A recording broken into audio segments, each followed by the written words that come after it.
Assalamualaikum class. Today I am going to present my second lecture of discrete structure. As I already mentioned in the previous lecture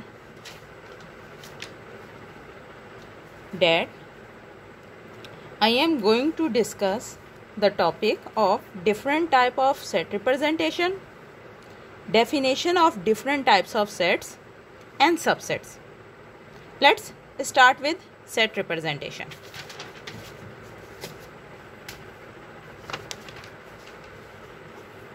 Basically, in general, there are three types of set representation. First one is tabular form. Tabular form is basically the type of set representation in which we list all the elements in a curly bracket. Set की ऐसी representation जिसमें हम हर distinct element को curly bracket में अलग-अलग display करें, हमारे पास tabular form कहलाती है.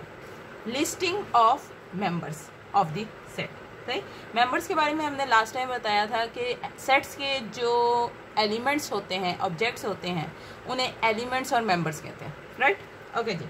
सो वी हैव 3 एग्जांपल हियर. एक मेरे पास सेट है A which is basically a set of even numbers starting from 50 up to 60. Right. Second example is a digits from 1 to 100. Basically हम इसे नेचुरल नंबर का set कह सकते हैं अप टू 100 डिजिट. तीसरा हमारे पास मुख्तलिफ सिटीज़ के, पाकिस्तान की मुख्तलिफ सिटीज़ के नाम लिखे हुए हैं, कराची, लाहौर, पेशावर और कोयटा. और अगर हम लोग इसको स्पेसिफाई करें तो पाकिस्तान के प्रोविजनल कैपिटल्स के नाम मेंशन है इस लिस्ट में, इस सेट में. राइट. और तुम इजीली देख सकते हो कि हर सेट टेबुलर फॉर्म में हर सेट को मैंने अलग अलग मेंबर्स को डिस्टिंक्ट किया है कॉमे के ज़रिए और उसे कर्ली ब्रैकेट में इनक्लोज कर दिया है. सो ये हमारे पास फर्स्ट फॉर्म सेट रिप्रेजेंटेशन की फर्स्ट फॉर्म होगी. ओके जी. उसके बाद हमारे पास सेकंड फॉर्म है डिस्क्रिप्टिव फॉर्म. डिस्क्रिप्टिव से मुराद अगर हम लोग सेट को एक सिंगल सेंटेंस में बयान कर दें तो हमारे पास डिस्क्रिप्टिव फॉर्म आ जाती है. For example, first 100 digits of natural number. अभी तुम लोगों को टेबुलर फॉर्म में एग्जांपल दी थी 1 to 100 की. ठीक, अगर इसी टेबुलर फॉर्म को डिस्क्रिप्टिव फॉर्म में लिखना हो 1 to 100 तो first 100 digits of natural number. ठीक. अरे जी, हमने यहाँ पे एग्जांपल डिस्कस की थी 50 to 60. बेसिकली इवन नंबर्स थे. Even numbers lies in between 49 to 61. Even number जो 49 से 61 के दरमियान जो इवन नंबर्स आते हैं उनकी अगर लिस्ट बनाई जाए डिस्क्रिप्टिव फॉर्म में इस तरह से मेंशन की जाएगी, टेबुलर फॉर्म में इस तरह से मेंशन की जाएगी. राइट. और lastly provisional capital cities of Pakistan. Right. Karachi, Lahore, Peshawar and Quetta. Right. So हमारे पास 2 टाइप्स हो गई, डिस्क्रिप्टिव हो गई और टेबुलर हो गई. Last, set builder form. Mathematics notation के पॉइंट ऑफ व्यू से और मेरे सब्जेक्ट के पॉइंट ऑफ व्यू से जो सबसे ज़्यादा फॉर्म हम सेट की इस्तेमाल करेंगे वो बेसिकली सेट बिल्डर फॉर्म होगी. और इसके बाद जो तुम लोगों को क्वेश्चन, असाइनमेंट और जो भी काम ज़्यादातर दिया जाएगा वो सेट बिल्डर की फॉर्म में होगा. सही. सो set builder form basically set की ही रिप्रेजेंटेशन है. इसकी स्पेशलिटी ये है कि हम इसमें सेट मेंबर्स को उनकी प्रॉपर्टीज़ के हिसाब से डिफाइन करते हैं. सेट मेंबर्स को उनकी प्रॉपर्टीज़ के हिसाब से डिफाइन करते हैं. फॉर एग्जांपल, मेरे पास एक सेट है. सही. कर्ली ब्रैकेट मैंने इस्तेमाल किए हैं और मैंने कहा है कि ए में बिलोंग करते हैं एक्स. ठीक. डेफिनेशन की टाइप में लिखें, ए में बिलोंग करते हैं एक्स. अब सच डेट, इस नोटेशन के लिए हम लोग ज़्यादातर इसका लफ्ज़ इस्तेमाल करते हैं सच डेट. सही. यहाँ पे पहली टर्म ये थी कि x बिलोंग्स टू a. ठीक. सच डेट अब इसके बाद आगे के टर्म आ जाती है इफ़, मतलब x जो है वो a से उस वक्त बिलोंग करेगा अगर वो सच डेट के बाद दी हुई प्रॉपर्टीज़ को फुलफिल करेगा। अगर वो इन प्रॉपर्टीज़ को फुलफिल नहीं करता तो वो a से बिलोंग नहीं करता। ठीक, x a से उस कंडीशन में बिलोंग करेगा, मतलब x a के सेट में उस वक्त पाया जाएगा अगर वो सच डेट के बाद यहाँ पे जो प्रॉपर्टीज़ दी हुई हैं उसको फुलफिल करे। अगर वो फुलफिल नहीं करता that's mean x does not belongs to it, right. Okay जी, अब इसको प्रॉपर्टीज़ को पढ़ने की कोशिश करते हैं। हम लोगों ने यहाँ लिखा हुआ है a is a set, curly bracket से मुझे पता चलता है ऐसे एलिमेंट्स का of those x such that x जो है वो 52 लेकर 62 तक, मतलब 50 से 60 तक के एलिमेंट्स हैं। ठीक, अगर इसको मैं डिटेल में लिखना चाहूँ तो ये कुछ इस तरह से बनते हैं। 50 क्योंकि इंक्लूड है, सो 50, 51, 52, 53, 54, 55, 56, 57, 58, 59, 60, 61 और क्योंकि 62 भी इंक्लूड है तो वो भी लिखा जाएगा हमारे पास। सही, ये मैंने इस प्रॉपर्टी की डिटेल लिखी है कि x का जो रेंज है वो 50 से लेकर 62 तक है, मतलब ये वाले।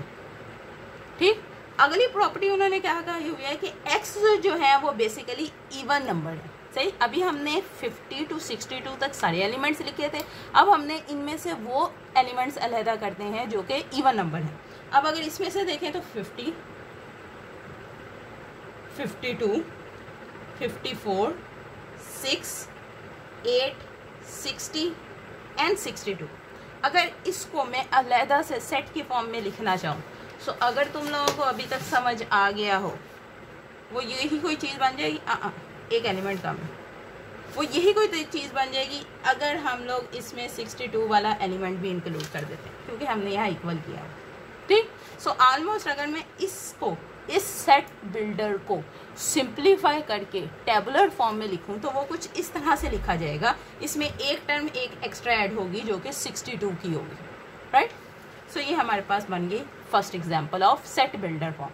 यहाँ पे तुम लोग इजीली देख सकते हो कि हम लोगों ने सच डेट के बाद x की दो प्रॉपर्टीज दी हुई हैं। एक तो x की रेंज दी हुई है जो कि 50 से 62 के दरमियान लाई करती है। दूसरा हमने ये कहा है कि x जो है वो इवन नंबर होगा, राइट। ओके जी, इसी तरह से सेकंड क्वेश्चन को, सेकंड एग्जांपल को डिस्कस करते हैं। ये भी सेट बिल्डर की फॉर्म में है और यहाँ पे भी सच डेट के बाद दो प्रॉपर्टीज दी हुई हैं। सही, B x belongs to B if x is less than 101। एक तो x जो है 101 से छोटा हो, उसके इक्वल भी नहीं हो सकता। इक्वल होने की सूरत में नीचे इक्वलिटी का साइन लगा हुआ है। x 101 से छोटा हो। दूसरा x जो है वो नेचुरल नंबर हो। x natural number as we already know set natural number start from 1। So 1 से स्टार्ट करके 101 से छोटा, मतलब हमारे पास ये वाली फॉर्म बन जाती, राइट। अरे जी, ज़्यादातर इस तरह का जो एग्जाम्पल नंबर सी है इसको हम लोग सेट बिल्डर की फॉर्म में नहीं लिखते। मैंने पहले भी बताया था सेट बिल्डर की फॉर्म ज़्यादातर मैथमेटिकल एक्सप्रेशन के लिए इस्तेमाल होती है, लेकिन फिर भी अगर हम लोग इस तरह की इंफॉर्मेशन को भी सेट बिल्डर की फॉर्म में लिखना चाहें तो वो कुछ इस तरह से लिखी जाएगी कि C is basically elements of X such that. X की दो खसूसियात बताइए। एक, एक्स जो है वो पाकिस्तानी सिटीज़ के नाम है, ठीक। दूसरा, x जो है वो प्रोविजनल कैपिटल है जो कि अगेन इसी इक्वेशन को जाके मैप करते हैं, सही। सो हम लोगों ने यहाँ पे तीन टाइप ऑफ रिप्रेजेंटेशन पढ़ी है। एक हम लोगों ने पढ़ी है टेबुलर फॉर्म, सही, और हमने तकरीबन तीनों फॉर्म्स में सेम एग्जाम्पल को डिस्कस किया।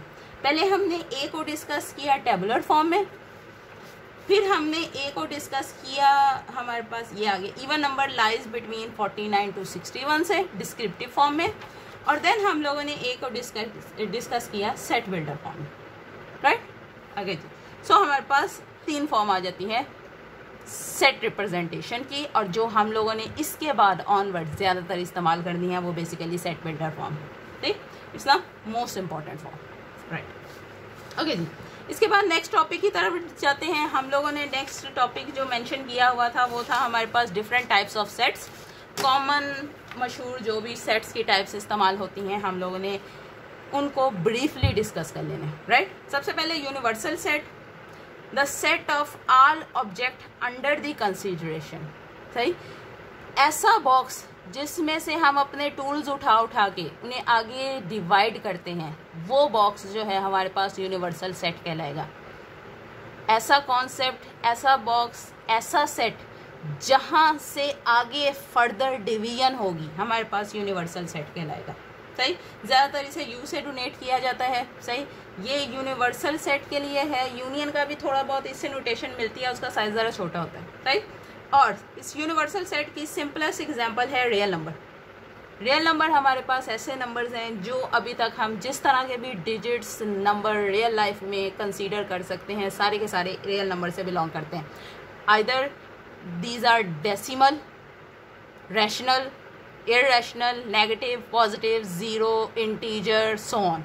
जिस तरह के भी हों सारे के सारे सेट रियल नंबर से बिलोंग करते हैं, इसलिए real number is example of universal set. हाँ, एक चीज़ यहाँ पे मैंने रियल नंबर की जो रिप्रेजेंटेशन दी है वो डिस्क्रिप्टिव फॉर्म में दी है, राइट। ओके जी, नेक्स्ट सेट जो हम लोगों ने डिस्कस करना है वो है हमारे पास एम्प्टी सेट। एम्प्टी से हमें पता चलता है खाली, और एम्प्टी सेट ऐसा सेट जिसमें कोई भी एलिमेंट, कोई भी डिजिट ना हो, हमारे पास एम्प्टी सेट कहलाता है। ठीक, ज़्यादातर इसे फाइव और इस तरह से डोनेट करते हैं। ठीक, एक कॉमन मिस्टेक जो स्टूडेंट ज़्यादातर करते हैं, जब वो एम्प्टी सेट को रिप्रेजेंट करते हैं तो वो इस तरह से रिप्रेजेंट करने लग जाते हैं। ठीक, एम्प्टी सेट के लिए फाइव या एम्प्टी कर्ली ब्रैकेट्स जो हैं वो अलग-अलग डोनेट होंगे। अगर तुम लोग इस तरह से उसको मेंशन करते हो तो इस वक्त इस हिसाब से सेट में एक एलिमेंट एग्जिस्ट करता है जो कि 5, और एक एलिमेंट एग्जिस्ट कर जाने की वजह से ये एम्प्टी सेट इस वक्त नहीं रहा। सही, सो एम्प्टी सेट अगर डोनेट करना है तो आइदर यूज दिस और दैट, नॉट दिस। ठीक, ओके जी। नॉर्मली स्टूडेंट्स क्वेश्चन पूछते हैं कि हम लोगों को एम्प्टी सेट का क्या फ़ायदा होता है।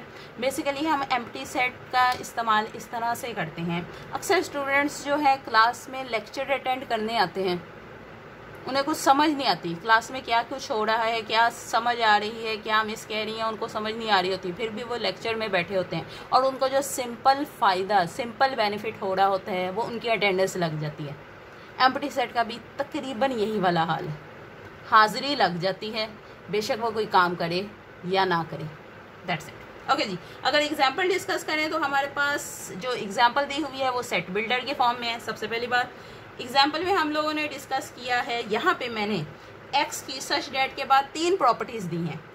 1 कि वो ऑड नंबर होगा, 2 कि वो प्राइम नंबर होगा, 3 कि वो लेस देन इक्वल टू 0 होगा। ठीक, ऑड नंबर का हम लोगों को पता है -1, 1, 3, 5, 6, क्योंकि माइनस का भी साइन इंक्लूड है तो हम लोग -3, -5, -7 इनको भी हम लोग ऑड नंबर में कंसीडर कर सकते हैं।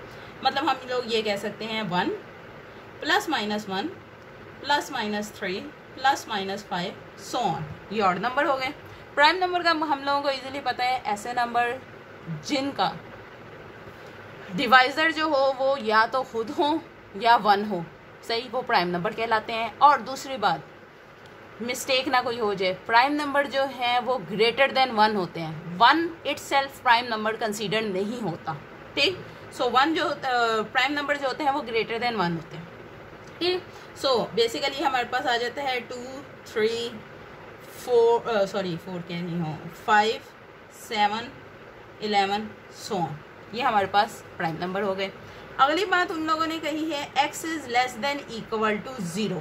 x is less than equal to 0 मतलब -∞ टू 0 क्योंकि इंक्लूड है तो ये वाली रेंज लगा सकते हैं, क्लोज ब्रैकेट हम लोग इस्तेमाल करेंगे। सही, मतलब नेगेटिव जितने भी एलिमेंट्स हैं वो सारे के सारे यहाँ पे लाए हो जाएंगे। सही, अब अगर इसके हिसाब से देखा जाए, एग्जाम्पल मैं दे रही थी एम्प्टी सेट की, हम लोगों ने कहा था कि सेट बिल्डर फॉर्म में अगर x इन सारी प्रॉपर्टीज़ को फुलफिल करेगा तो वो हमारे पास A से बिलोंग करेगा, अदरवाइज नहीं बिलोंग करेगा। सही, अब अगर मैं कोई भी ऐसी एग्जांपल लेना चाहूँ, फॉर एग्जांपल यहाँ पे मैं 3 लेती हूँ, सही। 3 जो है वो ऑड नंबर है, मतलब पहली प्रॉपर्टी प्रूव हो गई। 3 जो है वो प्राइम नंबर भी है, दूसरी प्रॉपर्टी भी प्रूव हो गई, सही। लेकिन 3 जो है पॉजिटिव है, यहाँ पे हम लोगों ने नेगेटिव लेना था, सो मतलब 3 जो है वो यहाँ से बिलोंग नहीं कर सकता, सही। अगली लेते हैं, -3 लेते हैं, सही। अगर मैं -3 लेती हूँ तो वो ये वाली प्रॉपर्टी को फुलफिल करता है, ठीक। और -3 ऑड नंबर भी है, लेकिन प्राइम नंबर के लिए ज़रूरी है कि वो पॉजिटिव हो और 2 से स्टार्ट होते हो, सही। तो -3 जो है वो प्राइम नंबर नहीं है, सही। इसी तरह से तुम बारी बारी अगर जिस मर्जी एलिमेंट को चेक करना चाहो, ऐसा तुम्हें एलिमेंट नहीं मिलेगा जो कि नेगेटिव भी हो और प्राइम नंबर भी हो, ठीक। सो हमारे पास ये ए जो है वो बेसिकली जो सेट है वो एक एम्प्टी सेट है। यहाँ पे मैंने सिंपलीफाई इस्तेमाल किया है, ये वाली इंट्रोडक्शन इस्तेमाल नहीं की, राइट।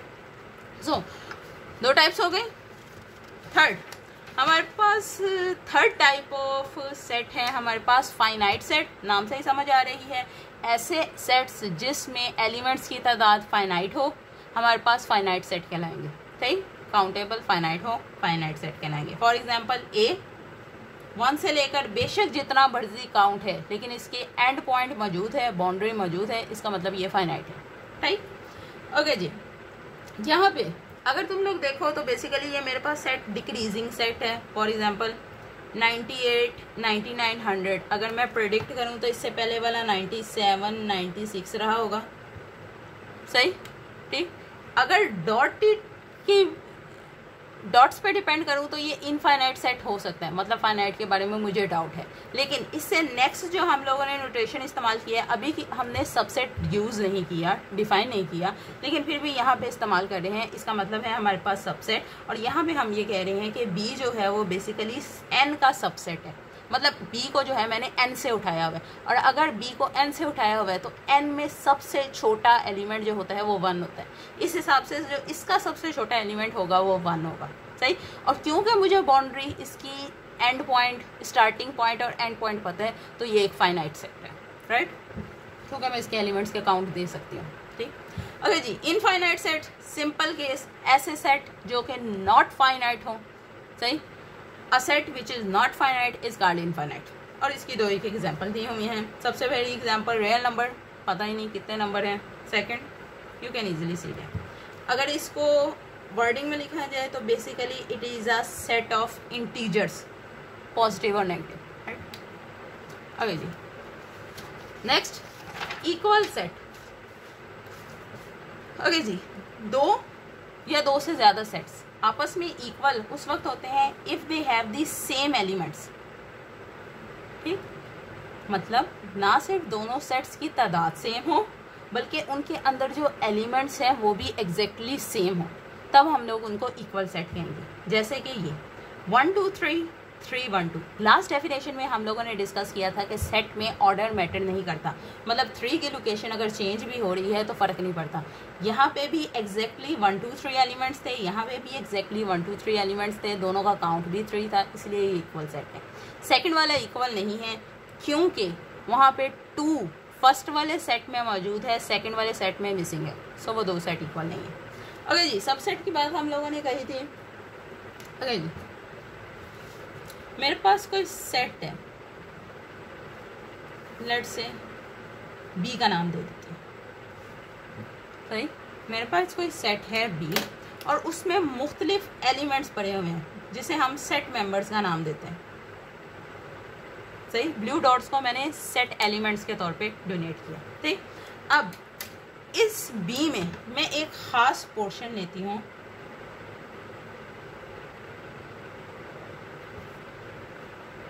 और उस पर एक सेट बना देती हूँ। इस रेड कलर का मैंने एक सेट बनाया है और इस सेट को मैं ए का नाम दे रही हूँ, ठीक।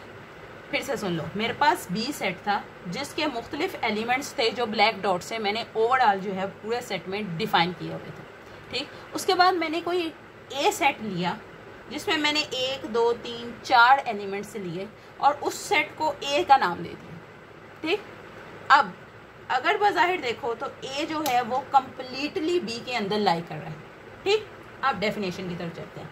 अ सेट ए, ये वाला, is called a subset of B, सही।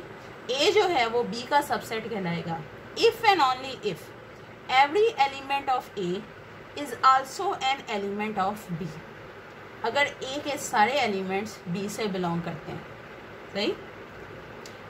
Normally it is donated by A subset equal to B. ये नोटेशन हमारे पास ऊपर वाली नोटेशन सबसेट के लिए इस्तेमाल होती है, नीचे वाले इक्वलिटी के लिए इस्तेमाल होती है, जैसे ग्रेटर देन इक्वल टू में इस्तेमाल होती है, सही। So A is a subset equal to B, ठीक। नोटेशन इस तरह से दी जाती है। कब होगा कि अगर ए के सारे एलिमेंट्स जो हैं वो बी से बिलोंग करें, ठीक। ऐसी कौन सी सिचुएशन हो सकती है कि वो सबसेट ना हो, ठीक। ओके, मेरे पास एक और सेट है, लेट्स से ये मेरे पास बी है और इसके साथ ही एक और एलिमेंट है वो जो सी है, ठीक। दो सेट है, एक ए बी सेट है, एक सी सेट है, और इनमें मुख्तलिफ एलिमेंट्स पड़े हुए हैं, ठीक। इसमें हमारे पास 7 एलिमेंट है, इसमें हमारे पास 3 एलिमेंट है, सही। ओके जी, अब मैं एक दायरा लेती हूँ, दायरा लगाती हूँ और इसको ए का नाम दे देती हूँ। अब इस ए में 3 एलिमेंट्स बी के हैं, एक एलिमेंट सी का है, सही। क्या ये सबसेट बनेगा? डेफिनेशन पढ़ के देखते हैं। हमने कहा था पहले ए के लिए चेक करते हैं, क्या ए बी का सबसेट बन सकता है, ठीक।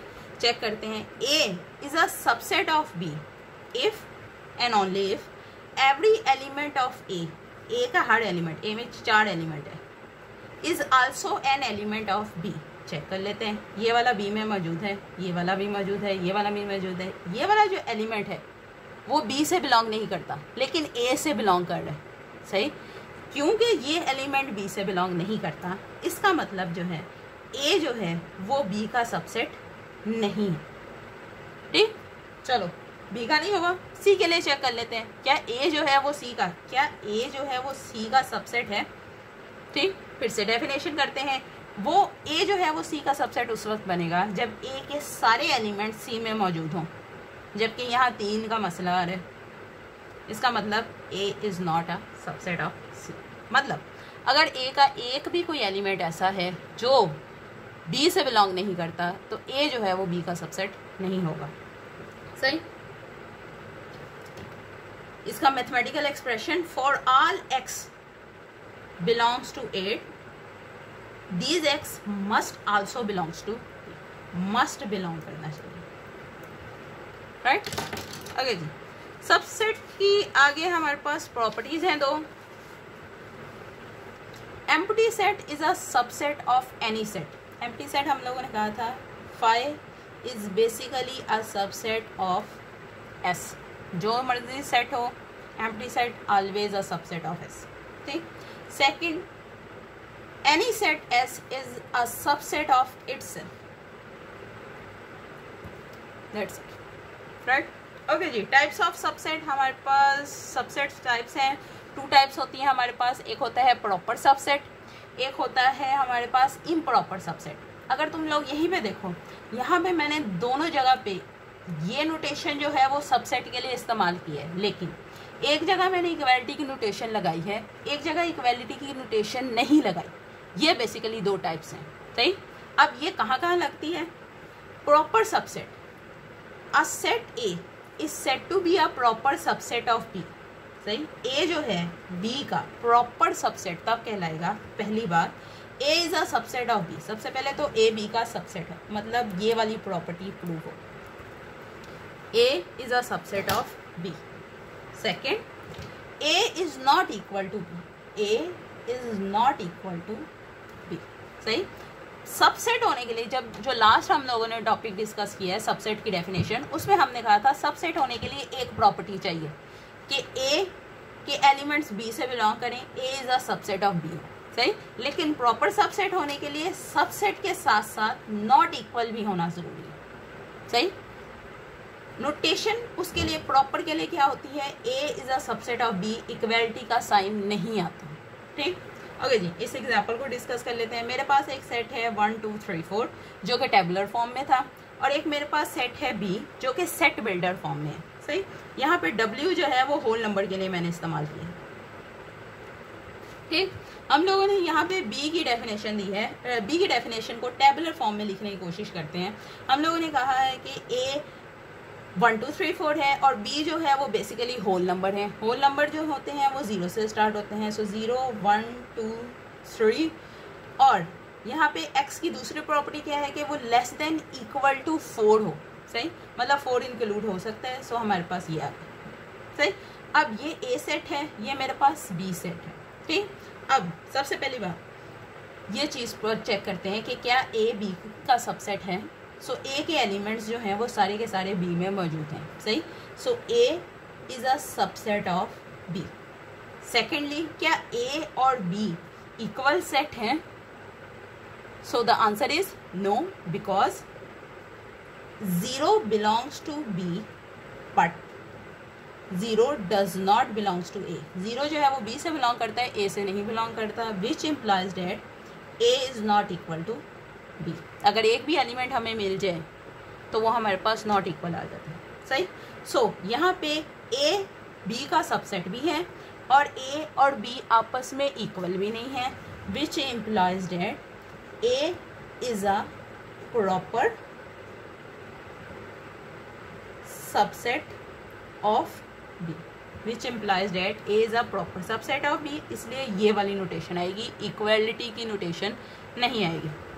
तो जी, अगर प्रॉपर सबसेट की डेफिनेशन समझ आ गई हुई है तो इम्प्रॉपर की खुद बहुत ही आ जानी चाहिए। Simply A is a subset of B and A is equal to B। सही, एक तो A B का सबसेट भी हो और दोनों आपस में इक्वल भी हो तो हमारे पास इम्प्रॉपर सबसेट बन जाता है। फॉर एग्जांपल, हम लोगों ने एक सेट दिया हुआ है 2। सही, और एक सेट हमारे पास है जिसमें हमने कहा हुआ है X इज़ इवन नंबर, मतलब 2 4 6 8। दूसरा X इज़ प्राइम, और हमें पता है कि एक ही इवन नंबर है जो कि प्राइम है, वो है 2। सही, सो यहाँ पे B जो है वो एग्जैक्टली इक्वल है 2 के, विच इम्प्लाइज डेट A और B आपस में इक्वल हो गए, which implies that A is a improper subset of B। Right, okay जी। नेक्स्ट डेफिनेशन जो हम लोगों ने डिस्कस करनी है is a topic of cardinality. सही, कार्डिनैलिटी क्या होती है? हमारे पास कोई भी सेट S है और उसमें n डिस्टिंक्ट एलिमेंट्स हैं। सही, मेरे पास कोई भी S है जिसमें हमारे पास 1 2 सो ऑन n एलिमेंट्स पाए जाते हैं। n का यहाँ पे मतलब है कि हमारे पास जो सेट है वो फाइनाइट सेट है। ठीक, ओके जी। अब n जो होता है हमारे पास, अब हम लोगों ने कहा है, सॉरी, कार्डिनैलिटी जो होती है हमारे पास वो बेसिकली हमें यह बताती है कि किसी भी सेट में एग्जैक्टली कितने एलिमेंट्स मौजूद हैं, मतलब किसी भी सेट के एलिमेंट्स की तादाद। ये तादाद जो है वो कार्डिनैलिटी कहलाती है। सही, और इसको बेसिकली हम लोग बार से भी डोनेट करते हैं, S बार से भी, और ज़्यादातर अक्सर बुक्स में तुम्हें इस तरह से भी नोटेशन मिलेगी, n of S। n basically count के लिए इस्तेमाल होता है, n of S, S is a set. ठीक, अगर यही चीज़ हम नीचे इस क्वेश्चन पे अप्लाई करें, हमारे पास A है जो टेबुलर फॉर्म में है, स्टार्ट फ्रॉम 1 to 50। सही, सो 1 to 50 एग्जैक्टली 50 एलिमेंट्स है। So cardinality of A is basically 50। ठीक, दूसरी एग्जांपल मेरे पास सेट बिल्डर फॉर्म की है, उसके आगे 2 प्रॉपर्टीज़ दी हैं। एक तो X जो है 0 से भरे हैं। सही, यहाँ पे कोई गलती मत रखना, यहाँ पे बेसिकली मैंने मेंशन नहीं किया, लेकिन X जो है वो यहाँ पे इंटीजर से बिलोंग करता है। सही, सो पॉइंट्स वाले, डिजिट्स वाले एलिमेंट्स यहाँ इंक्लूड नहीं होंगे, सॉरी फॉर द मिस्टेक। यहाँ पे X जो है वो 0 से भरे हैं। 0 से भरा होने का मतलब X जो है वो 1 से स्टार्ट हो रहे हैं और 50 तक जा रहा है और 50 भी इंक्लूड है। सही, मतलब यही वाली शेप बन रही है 1 to 50। लेकिन एक और प्रॉपर्टी भी है कि X में जो है वो सारे इवन नंबर आते हैं। सही, अगर मेरे पास 50 एलिमेंट्स हैं, 50 डिजिट्स हैं, सो हमें यह पता है कि आधे जो होते हैं वो इवन होते हैं और आधे जो होते हैं वो ऑड होते हैं। इस हिसाब से हमारे पास B की जो कार्डिनैलिटी बन रही है वो 25 बन जाती है। राइट, ओके जी। मेरे पास C is the empty set. सही। एम्प्टी सेट के बारे में हम लोगों ने कहा था वो वाला सेट जिसके कोई एलिमेंट मौजूद ना हो, और अगर कोई भी एलिमेंट नहीं है तो उसकी कार्डिनैलिटी जो है वो एग्जैक्टली इक्वल टू 0 आएगी, एम्प्टी नहीं आएगी। हमें यहाँ तादाद बतानी होती है तो तादाद जो है वो 0 आएगी, राइट। ओके जी, next definition power set. Okay, power set basically power set कोई भी मेरे पास सेट बी है। पावर सेट जो है वो बेसिकली कम्बिनेशन होती है ऑल सबसेट्स ऑफ बी के, और ये इटसेल्फ भी सेट के तौर पे डील किया जाता है, सही। Power set is basically a set which is a combination of all the subsets of any set, right, denoted by P of B, P for power and B is the set जिसके ऊपर power set लग रहे हैं, ठीक। For example मेरे पास एक set है A, ठीक, जिसमें 3 एलिमेंट्स हैं 1 2 3, सही। अब P ऑफ A हम लोगों ने क्या किया है, सबसेट की डेफिनेशन अभी जब मैंने लास्ट कही थी तो हमने कहा था कि एम्प्टी सेट और खुद वो सेट ज़रूर आपस में सबसेट होते हैं। सो यहाँ पे मैंने एक तो एम्प्टी सेट यहाँ लिख लिया सीधा सीधा, और दूसरा इटसेल्फ सेट वो लिख लिया। सो 2 तो मेरे पास सबसेट ये हो गए, सही। अब सबसेट उठाने हैं, मेरी मर्जी है जिस तरह मर्जी उठाऊं, लेकिन क्योंकि पावर सेट है तो सारे के सारे सबसेट लिखने पड़ेंगे। सो हम लोग तरतीब से निकालते हैं। एक मैंने सबसेट उठाया, अब जो मैं सबसेट बना रही हूँ वो सिंगल एलिमेंट पे डील करते हैं, सही। सो सिंगल एलिमेंट में एक दफ़ा सिर्फ 1, जस्ट 2, जस्ट 3। अब डबल के लिए करके देखते हैं 1 2 1 3 3 2 3। एक चीज़ यहाँ पे मैंने 1 2 इस्तेमाल किया है, जबकि लिखते हुए मैंने 2 1 का इस्तेमाल नहीं किया। वो इसलिए क्योंकि हमने सेट की डेफिनेशन में कहा था कि ऑर्डर मैटर नहीं करता। इस हिसाब से 1 2 और 2 1 एग्जैक्टली सेम सेट हैं, इसलिए ये 1 टाइम काउंट होगा जस्ट, ठीक। सो हमारे पास इसके अलावा पहले मैंने एम्प्टी लिया, फिर एक एक करके लिया, फिर 2 2 करके पॉसिबल ली, तीनों का इकट्ठा लें तो बस ए ही बनता है, इसके अलावा कोई पॉसिबिलिटी नहीं है। अब अगर मैं सबसेट काउंट करूं 1 2 3 4 5 6 7 8, कार्डिनैलिटी ऑफ P, एक चीज़ क्लियर कर दूं, मैंने पावर सेट के बारे में कहा है कि पावर सेट खुद भी एक सेट बनाते हैं, और तुम लोग यहाँ पे देख सकते हो कि मैंने कर्ली ब्रैकेट का बाहर पे इस्तेमाल किया है, मतलब ये सेट की तरह से लिस्ट बन रही है, सही। सो ये एक सेट है, और सेट है तो इसकी कार्डिनैलिटी निकाली जा सकती है, हर फाइनाइट सेट की कार्डिनैलिटी फाइंड की जा सकती है, सही। सो इसकी अगर हम लोग कार्डिनैलिटी इस्तेमाल चेक करें तो हम लोगों के पास 8 एलिमेंट है, 8 सबसेट है। So basically cardinality of A is equal to 8। यहाँ पे एक चीज़ याद रखो, मेरे पास कार्डिनैलिटी ऑफ ए जो थी वो 3 थी, और जो cardinality of P of A आया है वो 8 आया, राइट। ओके जी, एक और एग्जांपल डिस्कस करते हैं।